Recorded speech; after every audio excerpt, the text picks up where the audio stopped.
Film Keras Sakti tentu tidak asing di telinga kita. Film tersebut sempat fenomenal, bahkan ditonton semua kalangan, muda, tua, laki-laki atau wanita, banyak yang senang dengan film asal Cina tersebut. Dikisahkan dalam film tersebut bahwa Keras Sakti bernama Sun Gokong mendampingi seorang biksu bernama Tong Sam Chong. Tong Sam Chong adalah guru Keras Sakti yang sedang dalam perjalanan mencari kitab suci. Namun ada yang mencengangkan, ketika tim Nuansa membaca sebuah artikel berjudul, ternyata biksu Tong Sam Chong adalah seorang ulama muslim. Artikel itu diunggah oleh akun barngaja.blogspot.com. Lantas kitab suci apakah yang dicari oleh Tong Sam Chong, yang memiliki nama asli Xuan Zhang atau Xuan Sang itu? Dalam paragraf pertama artikel tersebut, disebutkan Tong Sam Chong yang hidup di zaman dinasti Tong pada 618-907 Masehi itu adalah seorang muslim. Sehingga ditegaskan bahwa biksu Tong bukanlah pengikut Buddha atau Nabi Gautama seperti anggapan kebanyakan orang. Ada 3 alasan yang menguatkan argumen bahwa biksu Tong adalah seorang muslim yang taat lagi saleh. Sampai-sampai dia rela bersusah payah selama 17 tahun mengembara untuk menjemput kitab suci di barat setelah mendengar berita dari para pedagang jalur sutera. Alasan pertama, wilayah barat atau Setin adalah Arab, sedangkan India atau Tintok itu selatan. Kemudian perjalanan 17 tahun mencari kitab suci itu dari timur, tepatnya provinsi Zhejiang ke barat lewat tali Mukpenti atau Secou Celu alias jalur sutera atau Xinjiang di wilayah barat daratan Cina. Perjalanan ini dilakukan setelah pemuda alim tersebut mendapatkan kabar berita dari para pedagang lintas benua atau para pedagang jalur sutera yang membawa berita bahwa di barat telah atau baru turun kitab suci. Maka berangkatlah biksu Tong dari tanah kelahirannya, provinsi Zhejiang atau Cina bagian timur menuju barat atau tanah Arab. Lewat Gansu lalu ke Xinjiang, di situ ada Foyenshan atau gunung api bagian barat Cina. Saat ini di wilayah setempat 99,99% penduduknya beragama Islam. Alasan kedua, ulama Tong hidup di abad ke-7 Masehi. Sedangkan Buddha Siddhartha Gautama hidup di 5 abad sebelum Masehi. Ada selisih sekitar 1200 tahun. Sehingga tidak bisa dikatakan baru lagi, sebab sudah lebih dari 1000 tahun. Ketiga, ajaran Buddha Gautama sudah masuk ke daratan Cina sebelum Tatmokosu atau Bodhidharma atau Zen yang juga dari India. Bukti Tatmokosu ada di kuil Shaolin, Gunung Xiongsan Provinsi Henan. Berarti jalur Cina India sudah ada sebelum perjalanan Tong, yaitu dari arah selatan negeri Cina. Jadi untuk apa memutar begitu jauh lewat utara baru ke selatan, sedangkan alat transportasi dahulu hanya unta, kuda atau keledai. Kisah keras saksi fiktif. Masih dalam artikel yang sama, disebutkan juga bahwa kisah keras sakti pada perjalanan Tong Sam Chong itu hanyalah fiktif, yang disuguhkan oleh penulis. Tujuannya untuk menentang atau menyindir pemerintahan bangsa Manchuria yang pada saat itu sedang memerintah Cina. Jadi pada cerita Keras Sakti ada monyet, babi dan kerbau. Itu sebenarnya tidak ada sama sekali alias bohong besar. Perlu diingat di Jepang cerita ini menjadi Son Goku atau Dragon Ball. Ingat penjajahan kebudayaan atau sejarah bisa dilakukan lewat cerita atau komik. Seperti Sisingamangaraja ke-12 dan Patimura yang beragama Islam atau Muslim, tapi selalu digembar-gemborkan bukan Muslim. Demikian juga dengan perlawanan Wong Fei Hung yang Muslim bersama kawan-kawannya ketika melawan penindasan Manchuria pada bangsa Han di Cina.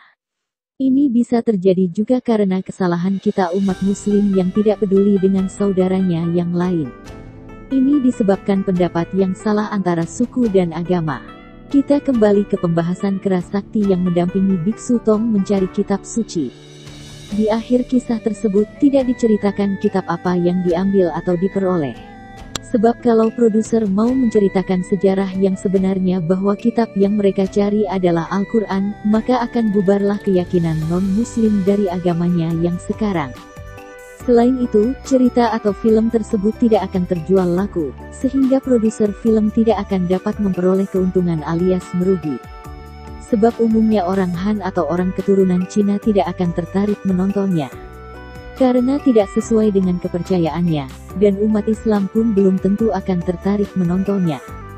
Karena masih ada masalah kesukuan, sebab datang dari daerah timur atau Cina, bukan dari barat atau Arab, serta masalah ilmu tauhidologi. Mendengar ulasan artikel tersebut, bagaimana kesimpulan sahabat? Sudah jelaskan, apa kitab suci yang dicari Tong Sam Chong? Dalam artikel berbeda, turut disebutkan alasan lain yang menegaskan bahwa perjalanan Tong Sam Chong itu bukan ke India, dan tidak dalam misi mendapatkan kitab suci Buddha. Artikel yang diunggah pada laman nawacitapos.com itu menyebutkan, pada abad ke-6 sampai 7 Masehi atau masa hidupnya Tong Sam, ulasan Islam masuk ke Cina. Apakah ada kaitannya perjalanan Tong Sam Chong ke barat dengan masuknya Islam ke Cina?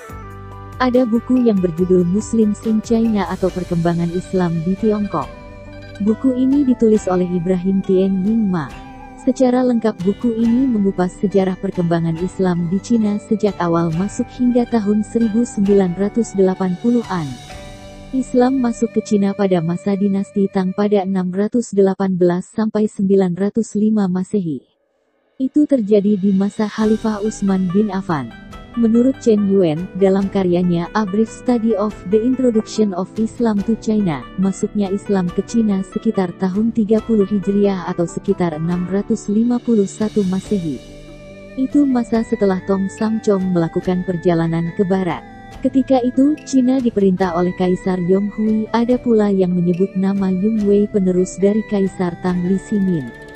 Islam masuk ke China dibawa oleh Sa'ad bin Abi Waqqas, sahabat Rasul yang merupakan pahlawan perang Badar dan penakluk Persia.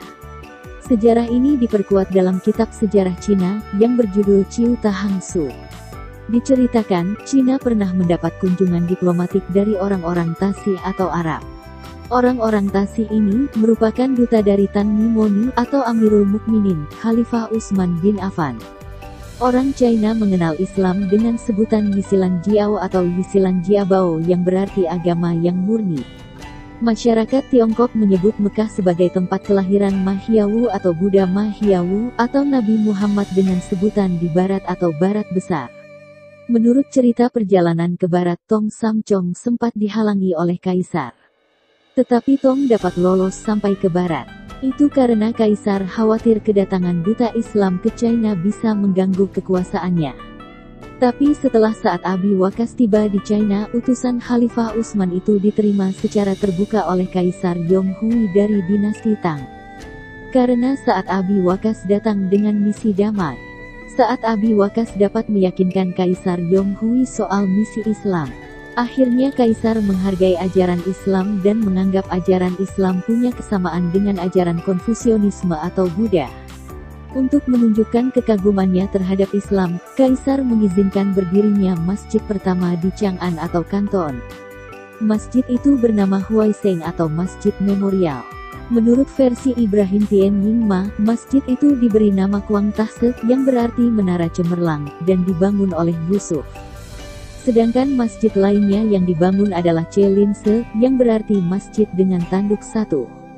Kedua masjid itu masih tetap berdiri hingga saat ini setelah 14 abad. Ketika dinasti Tang berkuasa, China mencapai masa keemasan, sehingga dengan mudah ajaran Islam tersebar dan dikenal masyarakat Tiongkok. Jadi Islam di China lebih dulu masuk daripada Indonesia dan daerah lain. Masuknya Islam ke China tidak ada unsur politik dan tidak ada perang. Kedatangan Sa'ad Abi Waqqas ke China bersama pasukannya dalam misi damai, misi cinta dan kasih sayang. Masuknya Islam ke China hanya 30 tahun setelah Nabi wafat. Artinya ajaran Islam di China lebih murni, tidak tercemar politik dan kekuasaan seperti Islam yang diperkenalkan belakangan oleh dinasti Islam yang pernah berkuasa. Begitulah sedikit ulasan dari tim Nuansa untuk para sahabat.